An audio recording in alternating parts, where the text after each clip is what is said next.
Hello everybody, Jonathan Chandur here. And this tutorial, coming straight off the power tutorial, we'll start talking more about the actual skills and skill trees. Starting first with the engineer class. Now, as an engineer you have access to 4 different skills: Hack, Rift, Energize, and Enforce. The hacking tree is meant mostly for one-on-one fights, as each of these skills will target only whatever you're targeting or hitting. Their best usage is in early game, and we'll go over them one at a time. You've got Sensor Jam, which gives your target a harder chance to hit you, making you seem more evasive to your target. Power Drain. You will drain your target's power into your own ship, extending the lifetime of your own skill. Virus. When you hit your target with an attack, there's a percentage chance that a shield will just completely drop. Life Support Sabotage. Makes it much easier for you to capture a target ship. And Mainframe Shutdown, which will completely disable the enemy ship. Now, I recommend this tree early game personally, focusing mostly on Virus and Mainframe Shutdown up until about level 20 or so, as up until that point you'll be facing mostly 1-on-1 to 3-on-1 fights. Using these 2 skills, you will be able to easily dominate your foes. Virus will randomly shut down a shield for you, giving you instant access to an enemy's hull, allowing quick destruction, and Mainframe Shutdown will just disable enemies, making them easy pickings. Now, if you want to focus more on capturing ships early game, you can add some of those points into Life Support Sabotage. This will make it so that every time you're sending troops over, there's a better chance that more of your troops will survive per transport. Now, Rift is a tricky one. I say tricky because it's overpowered. Basically, if you're going to go the Rift, you only need to put points into Rad Field. The rest of these don't matter. Radiation Field emits radiation, which, as covered before, deals damage directly to an enemy's hull, and the Rift pulses once per second. Probably even faster than that. So I'm going to quickly put points into this, and you'll see why I say it's pretty powerful. Already we're at a point where this would require only level 32, or no, 31, no, 32, I don't know. But the enemy ship would lose 10% of its hull every half second to second. So I mean, you can see how powerful that becomes over time. At max level, which is level 80 right now, I think you can see what I mean.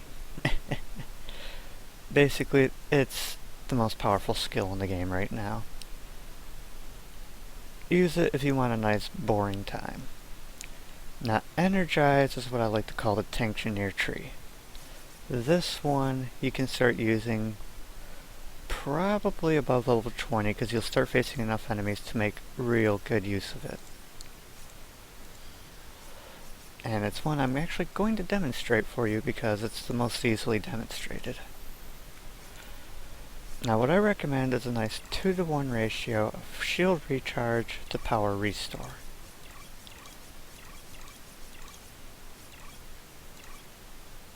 So, as you can see, shield recharge recharges your ship's shields extremely fast and increases their recharge by a lot.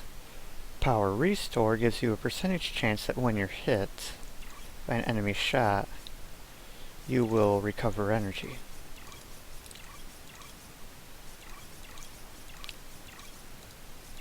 And what you'll see soon is a pretty effective tank. Let me just get these points distributed here.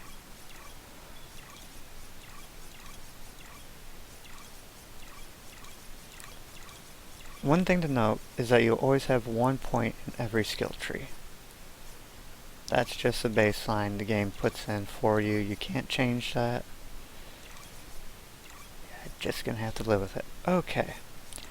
Now, all hands, prepare for T-drive jump. we're gonna quickly jump next to a directorate, or an Empire station rather. Here we go. And try and get a lot of ships surrounding me and fighting me. Sorry for the dog sneeze there. And I will quickly demonstrate for you the tank engineer.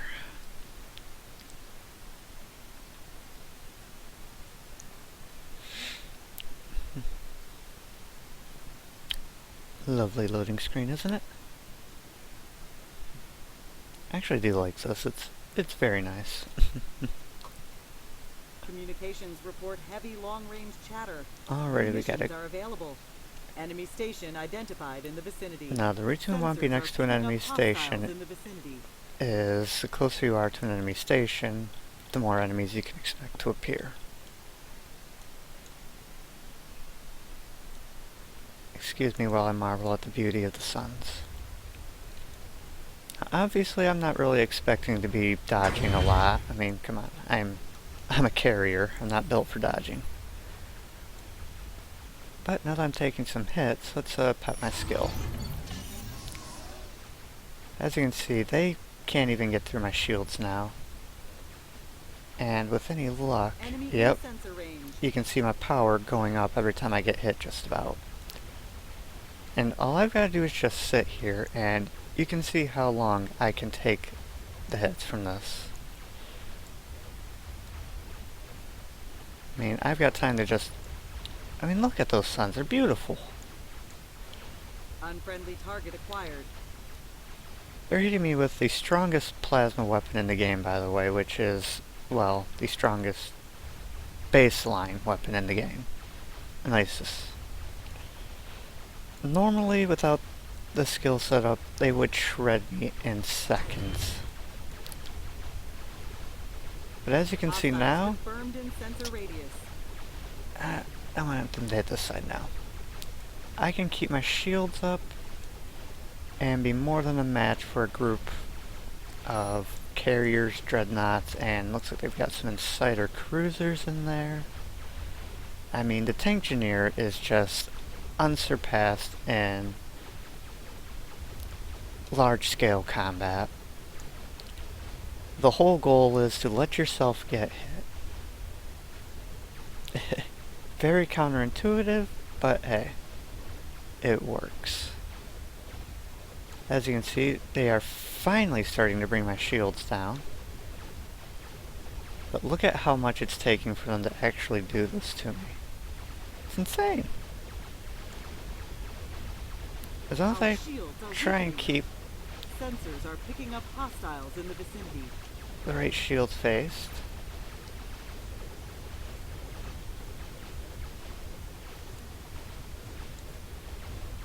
Our shields are down. Oops, and that's our cue to get out. Maybe. Yeah, that's our cue to get out. T-drive ready for launch. So, as you can see, the tank engineer is unsurpassed in group combat. So, end game that is highly, highly recommended.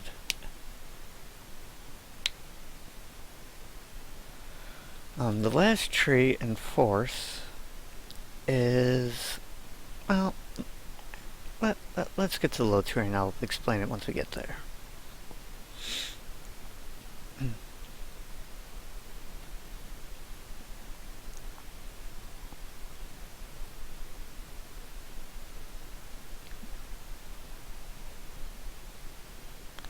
Taking a while to load because it's unloading everything that was just fighting me and loading everything that's in the new sector. New missions are offered. Okay. Hostiles confirmed in sensor radius. And finally, restored, sir. After that you've got Enforce, which gives you EMP boost, which will damage all of your enemy's shields when you put points into it. Scramble, you can disable your enemy's weapons. Energy Steal. Oh, that also recharges power. when you hit your enemy. Overload, increase to critical hit damage, and continuous fire for basically it treats all of your all your weapon batteries as one battery for the most part, giving you much better sustained fire. Now, a couple things I didn't cover was in Energize there's Shield Pool. This will increase the strength of your shields, giving you more shields. Immunity, a chance to not be affected by negative status effects like slowdowns and, well, just any negative status effect. And Disabling Shockwave, one that I feel is actually counter to the entire tree, but you're just basically a walking you can't shoot me anymore ship. It disables weapons of all enemies within a certain radius of you, and it's a fairly big radius. And then the things I did not cover in Rift are Trap, which slows your enemy ships, Battery Drain. It makes it so that they can't shoot at you because their battery energy is being drained constantly. Resistance Penalty, increasing the damage they take from, well, EMs and radiations. EM Pulse, which is basically like radiation field, but for EMPs. And then, as I said, Rad Field, the only skill you really need to worry about. But early game, as I've said, go hack, focus mostly on virus and mainframe shutdown, maybe a few points into power drain. And once you start getting into big fights with larger ships that are harder to maneuver, start using Energize and put points into shield recharge and power restore.